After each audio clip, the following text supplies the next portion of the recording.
Hatred is a force more destructive than any weapon. It lurks quietly in the shadows of our hearts, waiting for a spark, an argument, a difference, a moment of fear, to burst into a flame that can engulf everything we hold dear. The latest data from the Federal Bureau of Investigation paints a sobering picture. In 2024 alone, there were nearly 11,700 hate crime incidents in the United States, impacting over 14,000 victims. These aren't just numbers on a page. They represent shattered lives, broken communities, and families forever marked by violence. Even as we see a slight dip from the previous year, the overall trend remains disturbingly high, a clear sign that hatred is not only alive, but growing in strength. What is hatred? It's easy to confuse it with anger or simple dislike, but hatred runs much deeper. It is a consuming fire, a relentless energy that seeks not just to oppose, but to erase. Hatred isn't content with disagreement. It demands destruction. It's the voice in your head convincing you that someone's difference is a threat, that their existence diminishes your own. Hatred strips away empathy, turning a neighbor into an adversary, a friend into a stranger. It thrives on dehumanization, blinding us to the shared humanity we all possess. Hatred can infect anyone.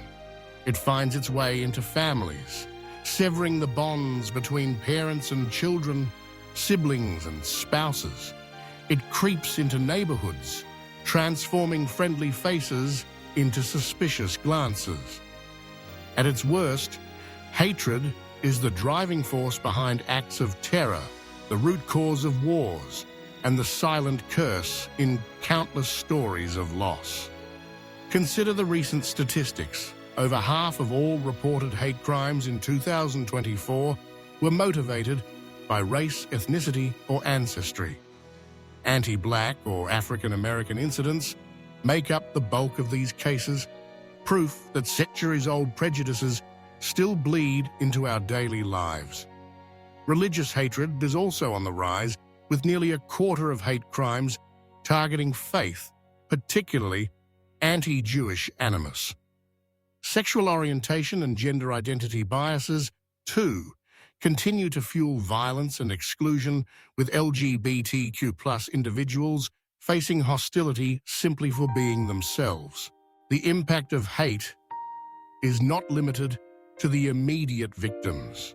It radiates outwards, poisoning entire communities. Every slur shouted in anger, every act of vandalism, every violent encounter sends ripples through families, neighborhoods, and cities. Hate crimes are not just attacks on individuals. They are attacks on the very idea of a shared society, a challenge to the notion that we can live together in peace. Hate speech, which often precedes these crimes, is equally corrosive. The Council of Europe warns that hate speech undermines democracy by pushing targeted groups to the margins, silencing their voices and excluding them from public life. When hate becomes the loudest voice in the room, it drowns out reason, compassion, and progress. The tragedy of Charlie Kirk serves as a haunting reminder of this truth. While his story is just one among countless others, it highlights how hatred can escalate from mere disagreement to irreversible harm. Charlie was not a criminal. His only crime was expressing an opinion that others found objectionable. Instead of facing debate, discussion, or even respectful dissent, he was met with hatred, a force that ultimately silenced him forever. This is the insidious nature of hatred. It convinces us that destroying someone is the only way to win. It kills dialogue, it kills freedom, and it can kill people. Charlie's fate is a warning. a signal that hatred is not some abstract concept or distant threat. It is real, present, and lethal. How many more voices will be silenced before we realize the cost of unchecked hatred? How many more lives will be lost, families destroyed, and communities fractured? The statistics are clear. Hate crime reporting remains challenging, with many incidents likely going uncounted due to gaps in law enforcement participation and data collection. Underreporting hides the true scale of the problem, making it harder to address and allowing hatred to fester in the silence. Hatred is dangerous because it clouds judgment. Rational, decent people can become monsters under its influence. When hate takes root, it distorts reality. Facts become irrelevant, and everything is seen through a lens of suspicion and hostility. Hatred does not just kill relationships. It kills justice, fairness, and peace. It fuels division at every level: political, racial, cultural, and as it spreads, it contaminates the next generation. Children who grow up exposed to hate learn to see it as normal, inheriting the poison and perpetuating the cycle. If we do not act now, we risk raising a generation marked by broken homes, broken systems, and broken hearts. But there is an alternative, a choice we all have to make. Hatred does not have to win. We can choose love, compassion, and understanding. These are not just lofty ideals, they are practical tools for healing. It is easy to hate. It takes nothing to look at someone different and decide they are your enemy, but it takes real strength to choose empathy, to listen, to forgive. Imagine families choosing reconciliation over resentment. Imagine communities coming together in unity rather than division.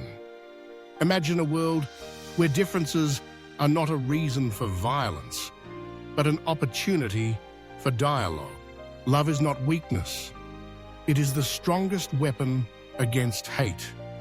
Understanding does not require agreement, but it does demand respect for another's dignity and right to exist.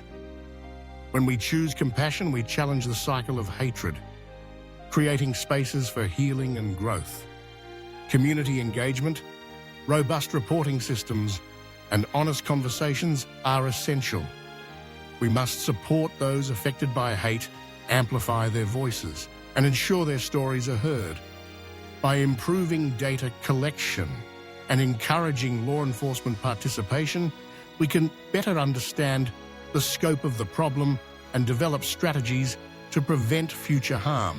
In the end, hatred is a killer. It destroys everything it touches. But love heals, love builds, love restores. The choice is ours. We can be the generation that breaks the chain of hate, refusing to pass it on to those who come after us. We can choose peace over conflict, unity over division, hope over despair. The next time you are tempted to hate, remember that it does not just harm others, it destroys you from the inside out. Choose love, choose life, because hatred kills, but love will always give birth to hope. Let us be the ones who turn the tide, forging a future where unity and compassion outshine the darkness of hate.